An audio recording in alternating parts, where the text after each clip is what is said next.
Oui, bonjour les amis, aujourd'hui nous retrouvons le livre de Josué, ça sera le chapitre 14 pour parler du sort de la ville de Hébron.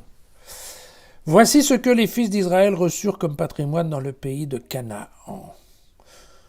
Ce que leur donnèrent comme patrimoine le prêtre Éléazar, Josué le fils de Nun et les chefs de famille des tribus des fils d'Israël. Le partage se fit pour chacun par tirage au sort, comme le Seigneur l'avait prescrit, par l'intermédiaire de Moïse pour les 9 tribus et la demi-tribu.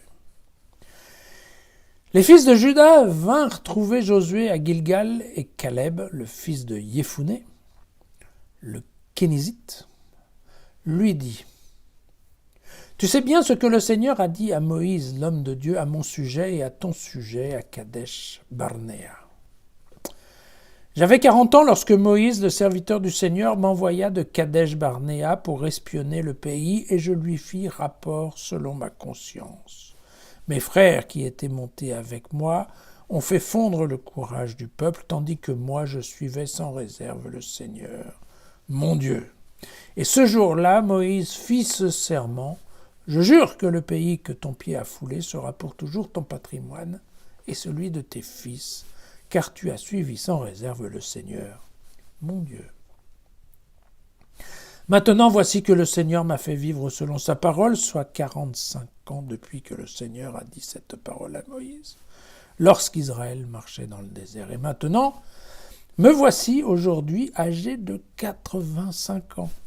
Aujourd'hui, j'ai autant de force que j'en avais quand Moïse m'envoya en mission. Ma force actuelle vaut celle que j'avais alors pour combattre et pour tenir ma place.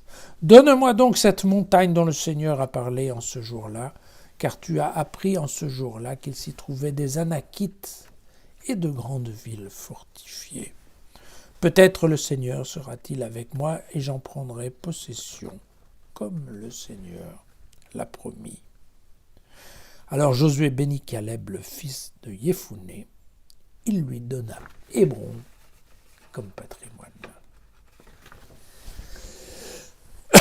Alors, je vous rappelle que la dernière fois, nous avons lu la répartition de la Jordanie, donc l'est du Jourdain, entre les tribus de Ruben, de Gad, et puis une demi-tribu de Manassé. Et aujourd'hui, on a une histoire qui est un peu différente, puisque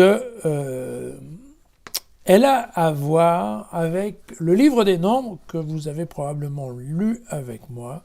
C'était dans les chapitres 13 et 14. Moïse a envoyé des espions pour récupérer des informations sur le pays de Canaan.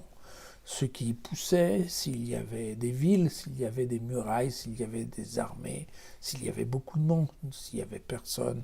Tout ce genre d'informations quand même important pour qui veut rentrer dans un pays, certes promis, mais certes étranger. Voilà. Et on se souvient qu'à l'époque, Caleb, le fameux Caleb, et puis Josué, celui du livre, ces deux-là étaient revenus en fait en disant « Nous sommes allés dans le pays où tu nous as envoyés, vraiment, c'est un pays ruisselant de lait et de miel. En voici les fruits » parce qu'ils avaient ramené en effet des fruits. Et donc nous avions là deux espions qui étaient revenus complètement enthousiastes pour continuer l'avance sur Canaan. Mais, il y avait d'autres espions qui, eux, sont revenus beaucoup plus froids et qui n'ont fait qu'alerter sur les dangers qui attendaient les Hébreux s'ils passaient la frontière. Voyez. Ils ont dit « Les pays que nous avons parcourus pour l'explorer est un pays qui dévore ses habitants, et tous les gens que nous y avons vus étaient des hommes de grande taille. Et nous y avons vu ces géants, les fils de Anak, de la race des géants. Nous nous voyons comme des sauterelles, et c'est bien ainsi qu'eux-mêmes nous voyaient. » Alors évidemment, c'est vrai que quand ils ont commencé à parler des géants, eh bien ils ont retourné en fait toute une partie de la population juive qui ont dit, et on voit ça au chapitre 14 du livre des Nombres, ils se dirent l'un à l'autre, nommons un chef et retournons en Égypte. Carrément. Alors, à l'époque, Moïse et Aaron se jetèrent face contre terre devant toute la communauté des fils d'Israël. Josué le fils de Noun et Caleb le fils de Yéphouné, qui avaient pris part à l'exploration du pays, déchirèrent leurs vêtements. Voilà. Et donc, on a donné à ce mouvement de rébellion le nom de la rébellion de Kadesh, puisque vous avez vu que c'est à Kadesh Barnéa que ça se passe. Voilà. Cette révolte de Kadesh, elle est importante. Pourquoi ? Parce qu'elle a été la décision par Dieu, et ça, on l'a aussi dans le livre des Nombres, au chapitre 14, mais là, c'est au verset 22. « Aucun de ces hommes qui ont vu ma gloire et les signes que j'ai opérés en Égypte et dans le désert, et qui m'ont mis à l'épreuve 10 fois déjà en ne m'écoutant pas, aucun d'eux, je le jure, ne verra le pays que j'ai promis à leur père. Aucun de ceux qui m'ont méprisé ne le verra. C'est dans ce désert que tomberont vos cadavres, vous tous qui avez été recensés à partir de l'âge de 20 ans, vous tous, tant que vous êtes, vous qui avez protesté contre moi, je le jure, vous n'entrerez pas dans le pays où j'avais fait le serment de vous installer.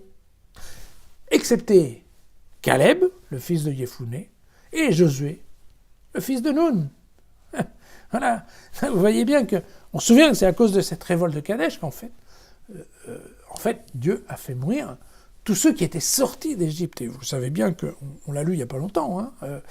Dieu a dit à Josué qu'il fallait qu'il commence par circoncire tous les gens qui étaient avec lui, de telle façon à ce qu'ils puissent fêter la Pâque, parce que vous vous souvenez que tous les gens qui étaient avec lui au moment de rentrer dans le pays de Canaan, c'était des jeunes gars, parce que toute la génération d'avant était morte en voyage. Et elle est morte en voyage tout simplement parce que Dieu s'était fâché à la fin de la révolte de Kadesh. Et donc, voilà.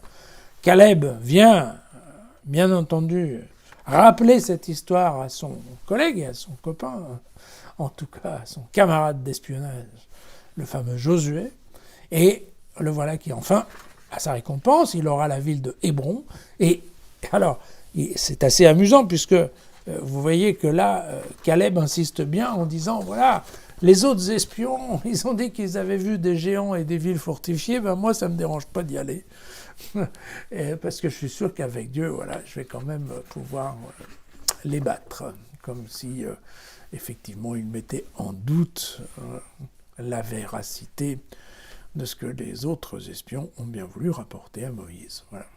C'est ça. À demain.